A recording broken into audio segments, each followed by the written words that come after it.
안녕하십니까. 에듀피디에서 의료기술직 9급 시험을 위한 해부생리학 이론 과정을 진행하게 된 강진우입니다. 네. 여러분들이 이제 공무원 시험을 준비하면서 이제 여러 가지 과목들을 특히 이제 의료 기사 면허를 갖고 계신 분들이 시험을 의료기술직을 준비하시게 되는데요. 의료기술직 과목 중에서 이제 제가 해부생리학 개론에 대한 부분을 이론 과정을 좀 진행을 하게 됐습니다. 그래서 총 강의는 20강으로 진행이 될 예정입니다. 그래서 전체적인 오늘 첫 시간에 대략적인 해부생리학에 대해서 우리들이 어떤 것들을 배우게 되는지, 물론 여러분들이 예전에 학부 과정에서 물론 경력이 이제 1년이 지나셨는지 아니면 5년 이상이 되셨는지는 모르겠지만 어쨌든 학부 과정에 기본적으로 해부생리학에 대한 내용들은 좀 배우셨을 겁니다. 그래서 우리 실제적으로 인체가 어떤 성분으로 구성이 되어 있는지부터 시작을 해서 실제적으로 우리 몸에 다양한 세포들 또 그 세포들이 모여서 조직이 이루어지게 되고 그 조직이 또 기관을 이루게 되고 그 기관이 또 공통된 기능을 수행하기 위해서 계통이라는 시스템으로 이어지게 됩니다. 그래서 대략적인 5가지 정도의 시스템에 대해서, 계통에 대해서 공부를 할 내용이고 그게 주 내용이 될 수가 있겠습니다. 그래서 그런 계통을 우리가 예를 들어서 소화계 또는 호흡계 또는 근육계, 관절계, 골격계 이런 식으로 순환계 또 뒤에 가서는 이제 내분비계, 신경계 이렇게 이루어지게 되는데요. 주로 계통에 대한 내용들이 이론 과정에서 주로 이루어지게 되고요. 저희가 강의 20강 중에 이제 초반에 한 3강에서 4강 정도까지는 기본적으로 우리 해부생리학에 필요한 화학적인 개념도 또 필요하게 됩니다. 그래서 여러분들이 학부 과정에 혹시 유기화학이라든지 아니면 생화학을 공부를 하셨는지 모르겠습니다. 그래서 제가 그 내용은 한 강 정도로 좀 생화학에 대한 내용이 필요한 개념이 들어가는 부분들에서는 좀 설명을 드리도록 하겠습니다. 그리고 그런 내용까지 포함해서 이론 과정이 총 20강으로 진행이 될 거라는 부분들을 좀 명시를 해 주시고요. 오늘 첫 시간에는 대략적인 강의에 대한 전체적인 우리가 해부생리학에서 이루어지게 되는, 다루게 되는 목차에 대한 부분부터 조금 진행을 해 보도록 하겠습니다. 여러분들 해부생리학이라고 하면 제가 조금 가볍게 조금 판서를 해보면 해부학이라고 하는 부분과 생리학이라고 하는 부분을 합쳐놓은 거죠. 그래서 여러분들이 해부학이라고 하면 어떤 건가요? 해부학. 아나토미라고 하죠. 물론 이게 시험에 나오는 부분들은 아니지만 제가 오늘 전체적으로 좀 이야기를 드리면서 꼭 필요한 내용이기 때문에 조금 다뤄보고자 합니다. 생리학은 피지올로지라고 이야기를 하죠. 그렇다면 아나토미라는 건 뭘 보는 걸까요? 물론 아나토미도 이제 국소적인 아나토미도 있죠. 그래서 신경해부학이라든지 또는 기능해부학이라든지 이렇게 좀 나눠볼 수 있겠지만 어쨌든 우리가 해부학이라는 건 구조, 형태에 대해서 공부를 하는 것이죠. 그래서 우리가 예를 들어서 골격계다. 그러면 뼈가 쭉 있겠죠. 우리 몸의 뼈는 206개의 뼈로 이루어지게 됩니다. 이마뼈부터 시작을 해서 쭉 내려가죠. 발가락까지 또 이어지게 되죠. 그래서 구조에 대해서, 형태에 대해서 학습을 하는 것이 해부학입니다. 그렇다면 생리학은 뭘까요? 이러한 구조, 이러한 형태를 갖고 있는 것이 기능적으로 어떤 역할을 수행하는지에 대해서 학습을 하는 겁니다. 예를 들어서 우리가 우리 몸의 체액 중에 여러 가지 체액의 성분들이 있죠.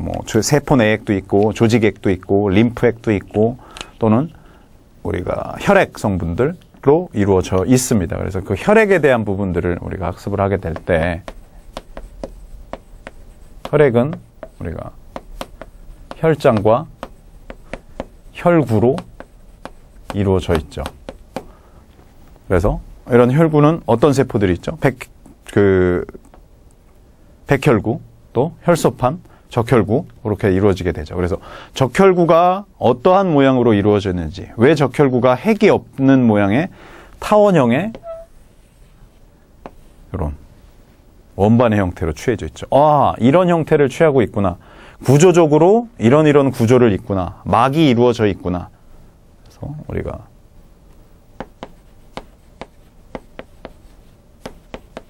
헤모글로빈, 이게 이제 햄이라는 구조와 글로빈이라는 걸로 구조로 이제 설명을 하게 되는데, 어쨌든 이러한 구조를 갖고 있게 됐을 때 이네들이 어떠한 기능을 수행하고 있는지, 왜 산소 운반의 주된 역할을 하고 있는지, 그런 것들을 생리학에서 기능적으로 적혈구 세포는 요런 기능들을 수행을 하는구나, 그런 것들을 학습을 하게 되는 거죠. 어쨌든 요거는 판서는 좀 지우고요. 그래서 실생활에서 비교를 해보면 우리가 해부학이라는 건 여러분들이 아무튼 구조와 형태에 대해서 학습을 하는 것이다. 그래서 우리 몸의 구조가 어떻게 되어 있는지, 형태가 어떤 형태를 취하고 있는지 파악을 꼭 하셔야 되는 거고요. 그래서 그 부분들을 파악을 하시고, 그 다음에 생리학이라는 부분들에서는 기능과 역할에 대해서 파악을 하는 것이다. 그래서 여러분들이 학습을 하실 때 해부학적으로 이러한 구조가 있구나 라고 학습을 하시게 되면 그 구조가 과연 하는 기능이 무엇인지, 그런 것들을 꼭 필히 여러분들이 학습을 같이 이어서 해 주셔야 됩니다. 그래서 기출문제에서도 저희가 이제 에듀피디 의료기술직 해부생리 과정에서도 이제 기출문제 강의가 있고 또 문제풀이 과정이 있습니다. 그 문제풀이 과정에서도 보시게 되면, 특히나 기출문제에 대해서 보시게 되면 문제 자체가 굉장히 막연하게 나옵니다. 예전에는 단답 형식으로 물어봤던 것들이 예를 들어서 이런 거죠. 다음 중 호흡기계에 대한 설명 중 틀린 것은 뭐냐? 1, 2, 3, 띡띡띡. 서울 같은 경우에 5번까지 있죠. 5 이렇게 쭉 나아가게 됩니다. 그래서 어떤 지문에는 구조에 대해서 쭉 써놓습니다. 또 어떤 지문에는 내려가다가 기능에 대해서 또 서술을 해놓습니다. 이런 것들을 물어본다는 거죠. 대표적으로. 그래서 호흡기계에 대해서 정말 수험자가 해부학에 대한 기본 개념을 알고 있는지, 생리학에 대한 기본 개념을 알고 있는지를 물어본다는 거죠. 그렇기 때문에 여러분들이 학습을 하게 될 때 꼭 구조에 대한 이론적인 부분들이 나오게 되면 그 구조가 수행하는 기능이 무엇인가, 꼭 여러분들이 학습을 하셔야 된다는 걸 꼭 기억을 하셔야 될 것 같아요. 그래서 해부생리학에 대해서 구조와 형태, 이게 수행하는 기능이 무엇인지를 여러분들이 학습을 하게 되셔야 됩니다. 그리고 옆에서 전체 이제 해부생리학에 대한 부분들을, 이론적인 부분들을 보시게 되면, 이제 처음에 인체의 구성과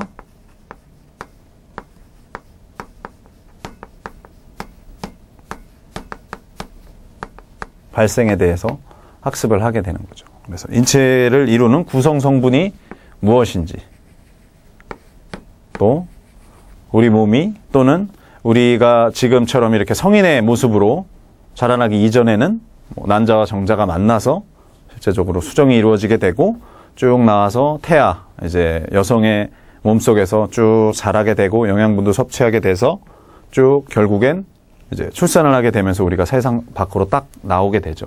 그렇게 됐을 때 어떠한 과정으로 해서 우리가 발생이 되게 되는지, 또는 좀 더 자세히 들어가서 과연 세포들은 어떻게 이루어져 있는지, 그래서 외배엽, 내배엽, 중배엽, 그런 식으로 쭉 발달하게 되죠. 그래서 과연 이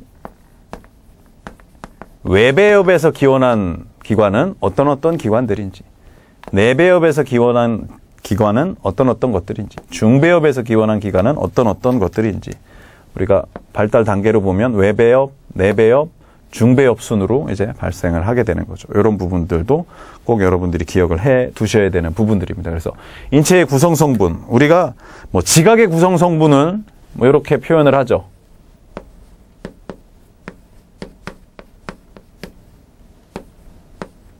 이거 인체의 구성이 아니라 우리 이르는 지각을 구성하는 성분은 이렇게 되어 있습니다. 그래서 우리 인체를 구성하는 성분은 또 무엇인지, 또 인체를 구성하는 영양 성분은 무엇인지, 그런 것들도 여러분들이 학습을 하게 됩니다. 인체의 구성 성분에서. 그런 것들도 또 기억을 하셔야 되고, 그러다 보면 자연스럽게 우리가 인체의 구성 부분들에서 꼭 잊지 말아야 되는 부분들이 있죠. 이 부분에서 이제 화학적인 개념들이 나타나게 됩니다. 좀 더 구체적으로 보자면, 화학보다 여러분들이 뭐 일반 화학, 유기화학, 무기화학 쭉 이루어지는 그런 부분들을 다루는 건 아니고요. 우리 인체와 관련된 부분들에 대해서 기본적인 개념들을 좀 학습을 하고 계셔야 된다는 거죠. 생화학이라고 이야기를 하는 부분들에 대해서 좀 학습을 하셔야 됩니다. 우리가 이야기하는 물질을 이루는, 여러분들은 물질을 이루는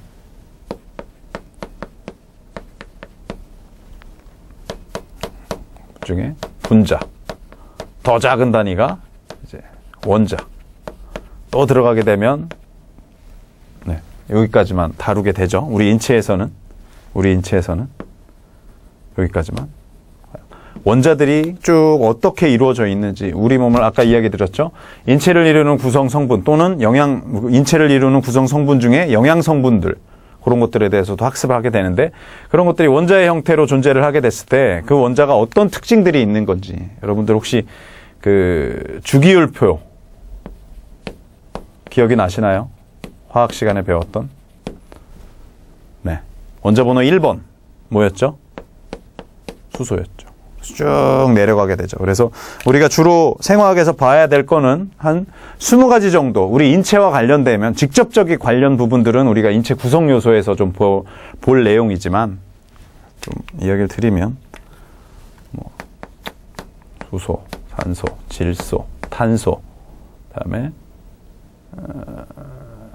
인, 황, 이런 성분으로 구성이 돼 있죠. 우리 인체는 이런 것들을 포함한 대략 한 20가지 정도의 이제 원소들에 대해서 저희들이 좀, 원자에 대해서 좀 학습을 할 예정입니다. 그거는 우리가 생화학이라는 부분들에서 조금 구체적으로 좀 보도록 하고요. 어쨌든 중요한 건, 인체의 구성과 발생에 대해서 첫 단원에서 학습을 하게 된다라는 내용들을 좀 기억을 하셔야 될 것 같습니다. 요것과 함께 자연스럽게 연결되는 부분이 이제 두 번째 단원에서 세포와 조직이라는 부분들에서 학습을 하게 되는 거죠. 우리 인체를 이루는 조직은 물론 요런 것들, 요런 단위들, 세포가 이제 세포들이 모이는 세포들 중에 이제 분화의 방향이 같게 되고 이제 동일한 기능들을 수행을 하게 되는 부분들, 조직이라고 하죠. 이런 조직들이 또 모여서 이제 공통된 행위들, 공통된 역할들, 공통된 기능을 수행하는 것들을 우리 몸의 기관이라고 이야기를 합니다. 그래서 이런 기관들이 또 동일한 기능들, 비슷한 그 행위들 또는 일정한 기능을 수행하는 것들을 우리는 계통이라고 이야기를 하는 거죠. 시스템이라고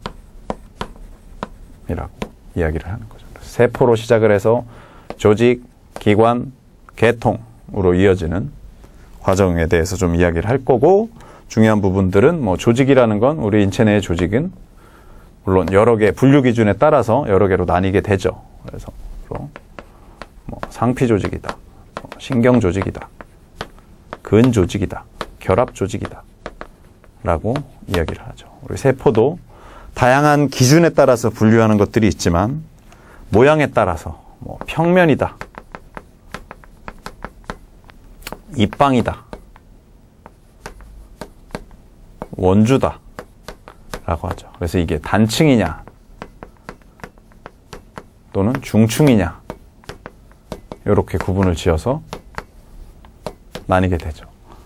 단층 평면세포, 중층 평면, 단층 입방, 중층 입방, 단층 원주, 중층 원주, 이렇게 구분을 된다는 거죠. 그래서 우리 몸에 이루어지는 기관이라든지 또는 계통이 우리 예를 들어서 뒤에 가서 조금 뒤에 가서 다시 좀 이야기를 드리겠지만, 우리가 음식물을 먹게 되죠. 영양분을 내게 되고, 그 중에 제일 중요한 게 이제 세포와 조직 부분에서 이제 세포 대사, 생명 활동을 이어가기 위해서 우리는 세포 대사를 하게 되죠.